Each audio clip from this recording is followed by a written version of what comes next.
एक पुरुष भक्त ने लिखा कि जयेश भाई, मैं कर्जे में डूब गया हूँ, जीवन में अंधकार फैला हुआ है, कभी कभी तो ऐसा लगता है कि मर जाऊं, सुसाइड कर लूं, आत्महत्या कर लूं, क्या करूं, कुछ समझ नहीं आ रहा है, प्लीज कोई उपाय बताएं। जय श्री राम दोस्तों, कैसे हो आप सब। आज के व्लॉग में आप सभी का स्वागत है। First of all thank you very much, जो मेरे पिछले फैमिली व्लॉग में मेरी मम्मी जब आई थी उनके लिए आपने इतने प्यारे प्यारे प्यारे प्यारे कमेंट्स लिखे, आपका बहुत बहुत धन्यवाद। आप भी हमारी फैमिली है जो हमें इस तरह सपोर्ट कर रही है। थैंक यू वेरी मच, ऐसे ही प्यार और सपोर्ट करते रहिएगा। प्रभु की कृपा सभी भक्तों पर ऐसे ही बनी रहे। दोस्तों आज फिर से मैं Q&A व्लॉग लेकर वापस लौटा हूं। बहुत दिन बाद आया हूं Q&A व्लॉग, आपके रैंडम सवाल के जवाब देने वाला हूं, तो वीडियो को आखिर तक जरूर देखिएगा, क्योंकि क्या पता आपके कोई ना कोई सवाल का जवाब आज आपको मिल सकता है। वीडियो अच्छी लगे तो लाइक और शेयर जरूर करिएगा। नए हो तो चैनल को सब्सक्राइब करिए, बेल आइकन को दबाइए, ताकि आने वाले नए नए इंटरेस्टिंग व्लॉग्स हमारे फैमिली से जुड़े हो या फिर ऐसे Q&A वाले आप सबसे पहले देख सके। सबसे पहला सवाल बहुत ही इंपॉर्टेंट सवाल है दोस्तों, खासकर आज का जो एजुकेटेड युवा है उसमें उलझा हुआ है। उसमें से एक पुरुष भक्त ने मुझे ये सवाल पूछा कि जयेश भैया, मैं हनुमान चालीसा के पाठ का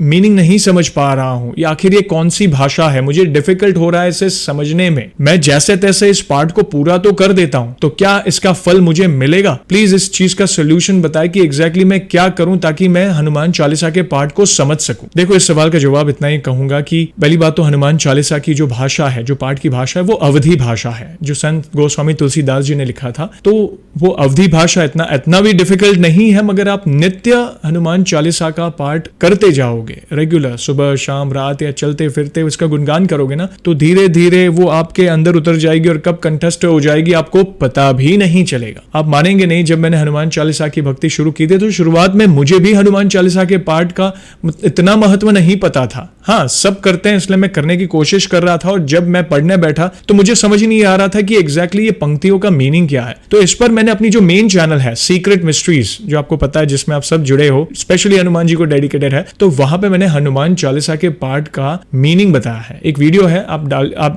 डेफिनेटली सर्च करके आप चेक कर सकते हैं। तो उस वीडियो को आप देखिएगा, आपको समझ में आ जाएगा। क्योंकि देखो, सिर्फ पढ़ना और समझ के पढ़ना ना बहुत फर्क पड़ता है। मगर ऐसा नहीं है कि आपने पढ़ा मतलब जैसे तैसे पढ़ा तो उसका फल नहीं मिलेगा, उसका भी मिलेगा। क्योंकि जैसे तैसे भी अगर पढ़ा है मगर शब्दों का आपके मुंह से उच्चारण तो निकला है ना, तो प्रभु की महिमा का बखान तो किया है ना आपने, उनकी महिमा का गुणगान तो किया है ना, तो उनका फल तो मिलेगा ही। मगर ये आपके लिए अच्छा है कि आप एक एक पंक्ति को अगर समझ के पढ़ोगे ना, तो उसका महत्व ही अलग है। आपकी भक्ति में अलग ही उमंग जग जाएगी, आपके अंदर वो उतर जाएगी। अरे, इस पंक्ति का मीनिंग ये है, इस चौपाई का मीनिंग ये है, तो उसे समझ के पढ़ेंगे ना तो बहुत अच्छा होगा। भाषा इतनी डिफिकल्ट नहीं है, बस अपने अंदर उतार लो, नित्य चालीसा का पाठ करते जाओ, कब आपको कंठस्थ हो जाएगी।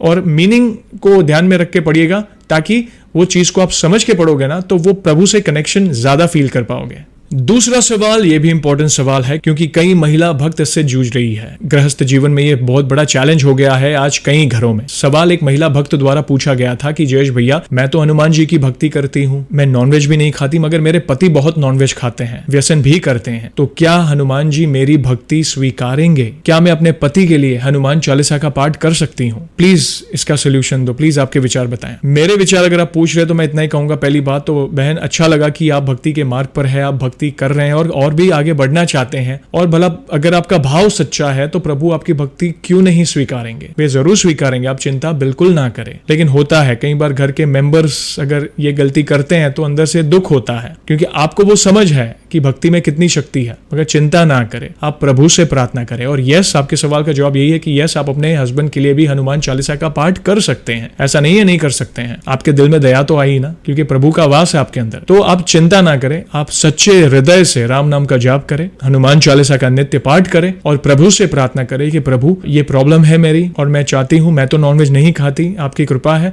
मगर मेरे पति जो नॉनवेज छोड़ना नहीं चाहते, आप प्लीज अपना आशीर्वाद दीजिए, प्लीज कृपा बरसाएं, ताकि उनका भी नॉनवेज खाना और व्यसन करना छूट जाए और वे भी मेरे साथ भगवत मार्ग पर मेरे साथ आगे अग्रसर हो और आगे भक्ति करें हम साथ में। आप प्रभु से विनती करें, प्रभु से प्रार्थना करें, क्योंकि प्रभु के लिए तो कहते हैं बड़े बड़े असंभव कार्य संभव हो जाते हैं। ये तो कुछ नहीं है, प्रभु की कृपा होगी तो एक दिन में नॉनवेज उनका छूट जाएगा। तो प्रभु से मदद की गुहार लगाएं, प्रभु ही सब संभव करेंगे। और जब छूट जाएगा ना, तब आप प्रभु को ही धन्यवाद दीजिएगा, क्योंकि जो होता है उनकी मर्जी से होता है, उनकी प्रेरणा से होता है, नहीं तो एक पत्ता तक नहीं पलट सकता। चिंता ना करें, प्रभु से प्रार्थना करें, सब अच्छा होगा।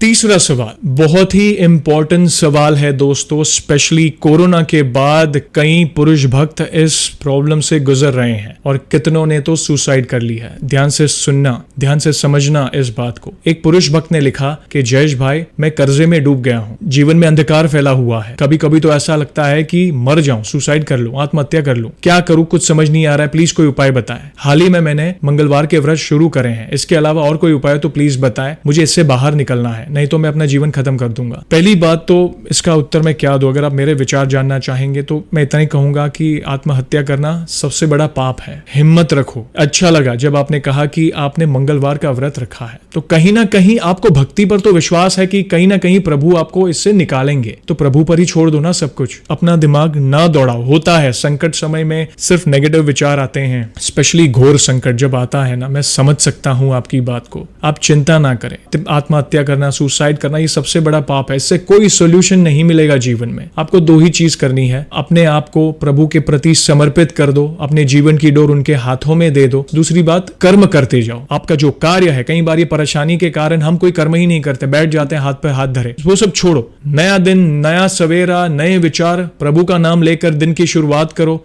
देखना सब कुछ सही होता जाएगा।